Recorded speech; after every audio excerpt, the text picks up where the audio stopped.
Hey there, amplifiers.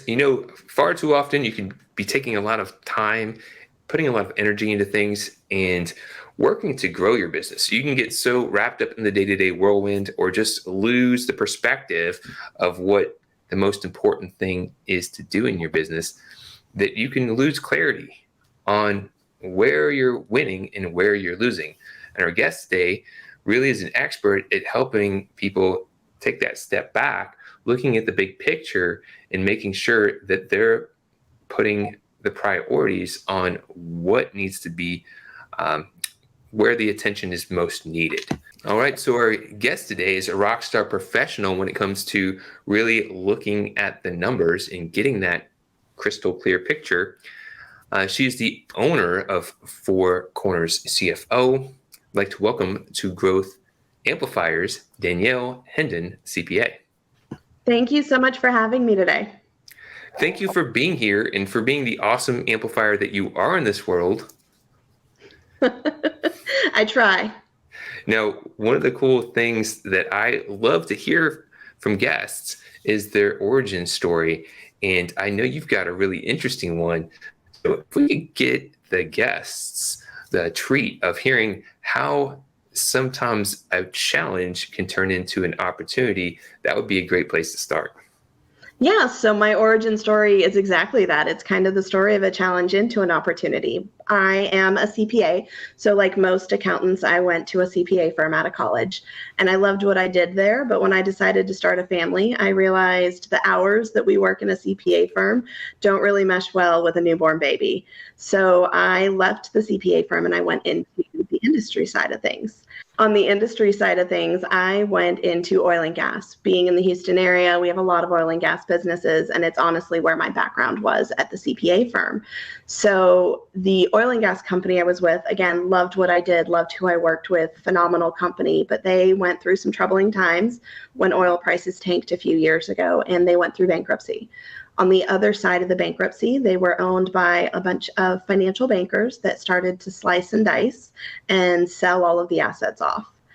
And then the pandemic hit, and it became very clear to all of us that the doors were going to close. It was things were selling for pennies on the dollar. So for me, the pandemic was a bit of a double-edged sword. It was this opportunity for what I will admit was a workaholic mom driving downtown every day to spend more time with my kids. And instead of just being a working mom, I was PTA mom, I was swim mom, I was get them to school and help them with homework mom. I got to go to field days and things that I didn't honestly prioritize when I was in corporate. And I realized I didn't want to give that up. So I had a really unique opportunity as the business closed to take a step back and figure out what I really wanted out of life. And that was to continue doing what I love, which I get to do in my business now, but also be there for the people that I love the most. I really love that story because that's a part of life. We're on a boat, we're on this journey, and at times we're just going to run into the cliff, the wall, the whatever it is. But and that's no fun when you're initially running into it. You do feel that a little painful, that painful jar. But then you're the captain of your ship, and you can control the wheel and guide your destination of where you want to go. And the actions that you take can lead you down to where you want to go. Or if you're focused on what you don't like, you could be stuck in that situation. And I'm sharing that because there are people that have been dealing with the problem for some time. They know it's there and they're still dealing with it versus saying, hey, I'm not going to deal with this situation anymore. I'm going to get outside perspective. I'm going to change the possibilities of the future by being proactive. Mm-hmm. And so you had that situation come in.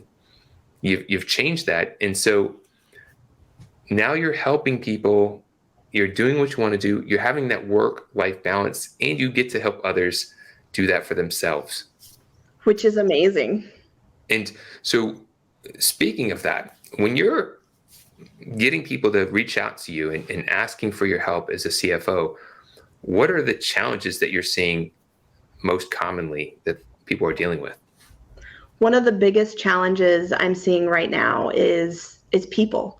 It's hard to find people, it's hard to hire people, and from a CFO perspective, if you don't know what the value of those people are in your business from productivity and profitability, you don't know what you don't know. You don't know what you need, you don't know where you need things. And overall, I'm seeing with almost all of my clients, there's a people problem.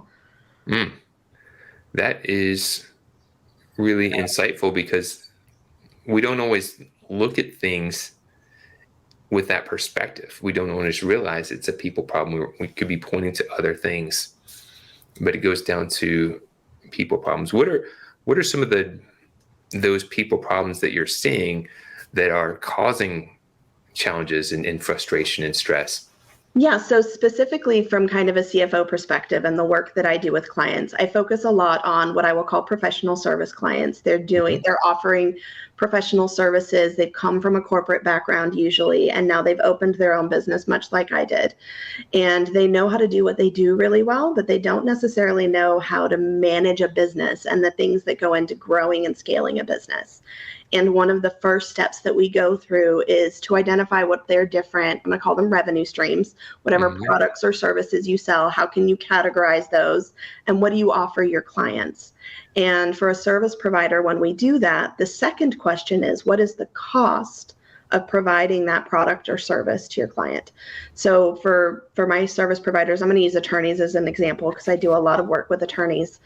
When you're providing, let's say, a will for a client, there is a certain amount of hours that go into drafting that will, whether they're your hours, they might be your paralegal's hours, they might be an associate's hours, they might even be an assistant's hours.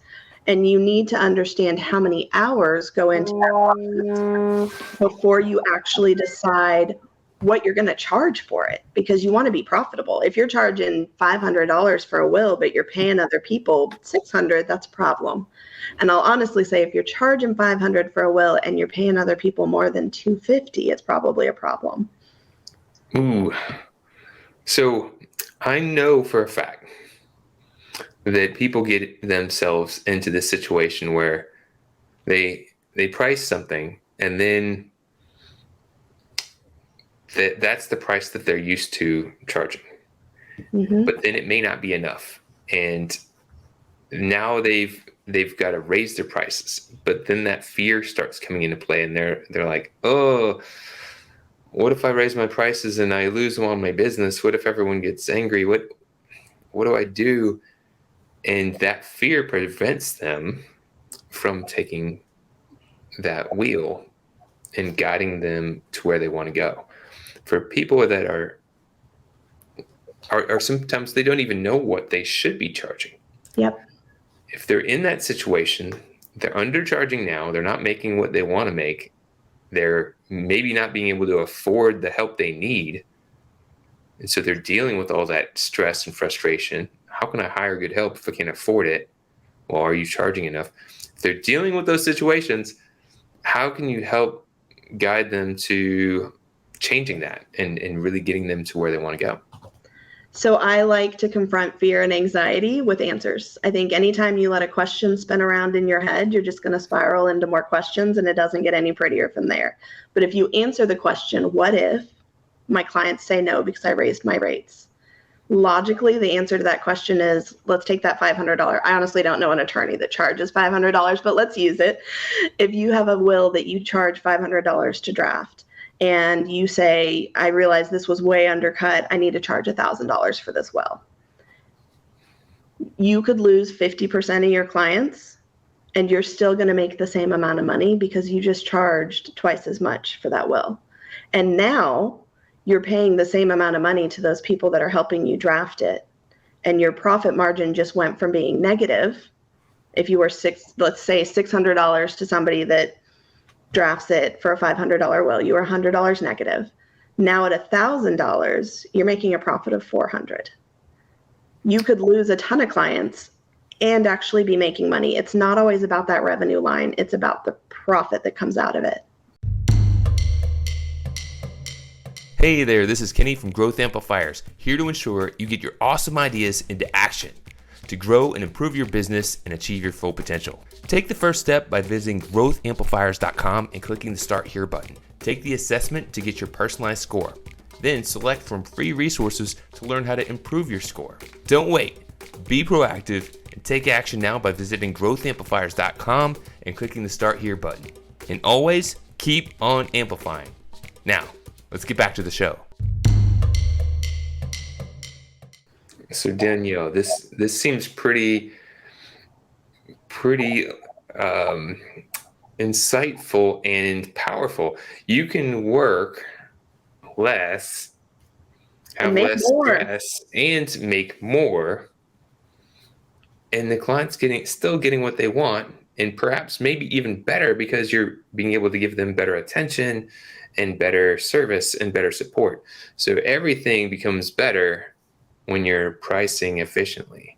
Mm-hmm. Oh. And you can add to that when you know what your pricing efficiency is on everything, your profit margin, when you know that profit margin on all your services, you can identify which one is the most profitable to you so that you make sure you're marketing more towards that item than you are towards, we all know you've got the entry level item that you sell that gets people in the door. And then you've got that signature item that you know is your main go-to. Well, let's make sure, first of all, that signature item's the most profitable. And second of all, that you are marketing the heck out of it. That's pretty important, because what can happen very easily is you can get bias based on the outward appearance. You can think, oh, this one we're charging so much more here. But if you're not really looking at what is the time, energy, stress, and profits, it could be costing you more than you're even realizing. Yeah, and time is money. I mean, so we say time, but time is money. You're either paying somebody to help you perform whatever that is for X amount of hours, or you're using your time, which every business owner I know undervalues. And if you're directly involved in it, your energy can play a role too.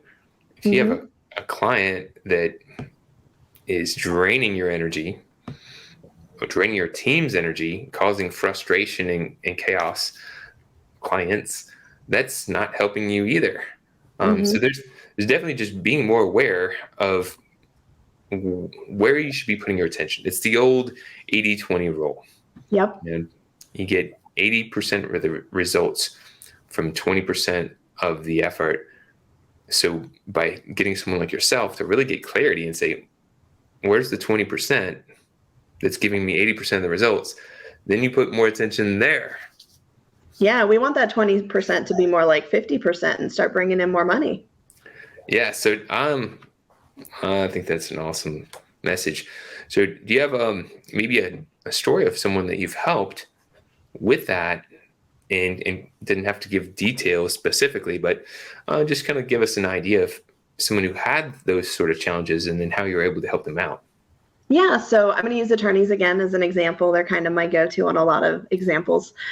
When the example we gave earlier, when we're talking about, let's say the will's $1,000, because that's much more reasonable to see, and you've got your paralegal spending 2 hours on it, your VA spending 2 hours on it, and they're costing $500 in that. So I've had a client before, and I do this exercise with all of them, and we go through any flat fee services that you have and figure out what is that actual profit margin. But that builds an expectation. That's based on what the attorney says. I think they would be spending this amount of time. But what I actually did with this client is I said, okay, let's go back and look at what they've spent. How are we tracking time? And how much time are they really spending in these areas? And this circles us back to that people problem that so many people are having. You may have an expectation that will is giving you a 50% profit margin. You're spending $500, you're making $1,000. These are what your people are doing. But what you're actually seeing is that your associate had trouble getting the information from the client, and it actually took twice as long because they had to call them over and over again. And then your $500 cost turns into $700. And now they're having to get everything updated and out the door. And what you haven't noticed if you aren't tracking it, and this is where we were with this client, is your profit margin that you thought was 50% is dropping down to 30. And that's before your time as a business owner. And for this client specifically, we implemented a few different tools to keep track of the different time and some benchmarks and awareness. Because when it comes down to it, you could have an intake problem. It could be we didn't ask the right questions to identify the real needs of this client and we undercharged. Or you could have an automation or a systems problem. There are systems and tools in place that aren't working the way they should. Therefore, your people are spending more time on things than you expect. You could have a training problem where those tools are in place to help people, but they don't know how to use them properly. So they're spending more time than you would expect. Or in the worst case scenario, and it's very rarely this, you have a people problem where you're trying to figure out how can I coach this person to do better at what they're doing. So by taking the time to look and really analyze, you can really see where those gaps are, where those bottlenecks are, and then be proactive to resolve them. Hey, look, we're kind of like going down this ocean, trying to get to where we're trying to go, but we've had an anchor down for the past several miles. Maybe we should pull up that anchor and we'll start moving a little bit quicker. What do you think, guys? Yes, that's really, really cool. And I appreciate that perspective. Again, we are fighting in the similar realm, advocating for similar things, playing different instruments.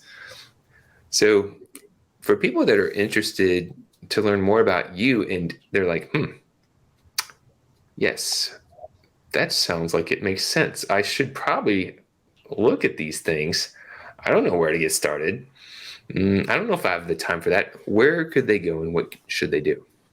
To find me personally is the easiest way to do it is my website. It's going to be www.4cornerscfo.com.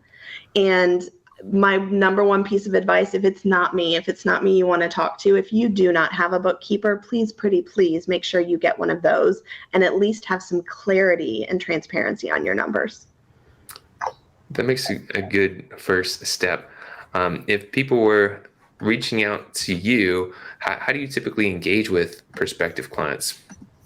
I offer a free consult call to all prospective clients. Everyone has a different background, a different story, a different concern in their business. I know what makes big business bigger, and I know how to apply it to small business, but there are different needs at different phases of your business. And a consult call is the perfect way for me to get an idea of where you stand in your business right now. I do appreciate you said that because I've seen that happen a lot of times. People are sometimes really good coming out when they're starting their business, and then their business evolves and changes, and you can't operate it from the same playbook. Yep. And if you try, you'll find out things that used to help you actually start working against you. So it's very important to have a guide to get that fresh perspective. You can't see a blind spot. So, and if you haven't done so already, if you haven't gotten that fresh perspective, give Danielle a ring. Get that fresh perspective. It could be really helpful for determining what you don't know.